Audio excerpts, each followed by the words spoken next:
In this video, we are going to show you how to manage brainstorming sessions with teams in Poppy AI. Now, to do this, you need to invite people to this board. Now, we want to look towards the upper right corner of the screen. So there's a button that says share over here, right? So click on share. This pop-up will appear.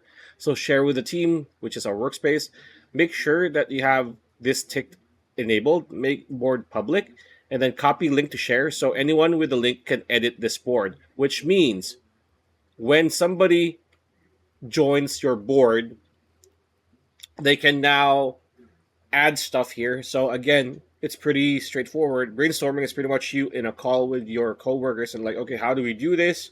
So people, how about you three? You put everything in group one, and then you three, you put the media in group two, right?